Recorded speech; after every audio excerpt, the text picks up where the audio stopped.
في همة حب الأنام। এসব পুরুষদের সাথে দেখা দেওয়া জায়েজ নাই, অর্থাৎ গায়রে মাহরাম তাদেরকে বেগানা মহিলা যদি সালাম দেয় সেটা জায়েজ আছে কিনা, আর যদি কোনো মহিলা সালাম দেন কোনো বেগানা পুরুষকে তাহলে তার উত্তর নেওয়া যাবে কিনা।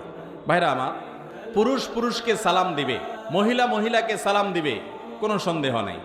পুরুষ মহিলাকে যদি পরিবারের মহিলা হয় অর্থাৎ মাহরাম মহিলা হয়, মা বোন স্ত্রী, তাদেরকে সালাম দিবে। আবার মহিলারাও পুরুষদেরকে সালাম দিবে, মাহরাম পুরুষ হলে মা ছেলেকে সালাম দিবে, স্ত্রী স্বামীকে সালাম দিবে, বোন ভাইকে সালাম দিবে, কোনো সমস্যা নাই।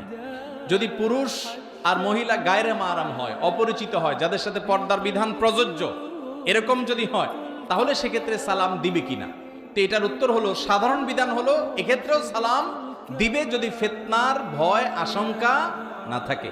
আল্লাহ রাব্বুল আলামিন নারীদের কণ্ঠে বিশেষ কোমলতা দিয়েছেন, এবং সেই কোমলতার কারণে অনেক পুরুষ, বিশেষ করে যাদের দিল যত বেশি রুগ্ন হয়, তাদের মনে তত বাজে কল্পনা, যাতে জল্পনা, বাজে চিন্তা আসে, এবং অনেক সময় ফিতনার দিকে চলে যায়, কথাবার্তা হয়, আলাপ সালাপ হয়, এরপরে হতে হতে আস্তে আস্তে দেখা যায় আরো অনেক হারামের দিকে মানুষ চলে যায়।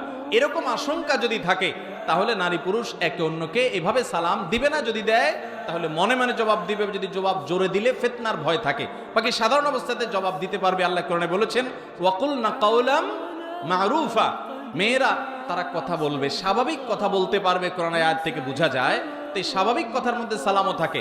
এটা সাধারণভাবে যদি বলা হয়, কণ্ঠের মধ্যে বিশেষ কোমলতা সৃষ্টি করা না হয়, বিশেষ কোনো কৃত্রিমতা সৃষ্টি করা না হয়, কণ্ঠের মধ্যে বিশেষ ধরনের আকর্ষণীয় করে ওইটা যদি উপস্থাপন করা না হয়, নরমালি এটা জায়েজ আছে।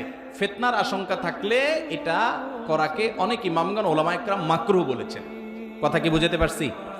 অতএব বেগানা পুরুষ বেগানা নারী একে অন্যকে সালাম যদি দেয়, ফিতনার আশঙ্কা নাই, জায়েজ আছে।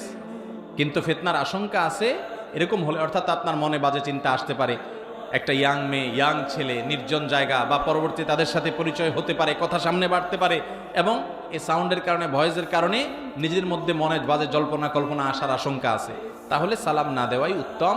যদি দেওয়া হয়, আপনাকে একটা মেয়ে সালাম দিছে, আপনি জবাব দেওয়াটাকে বিপদের কারণ মনে করছেন, আপনি মনে মনে জবাব দিবেন।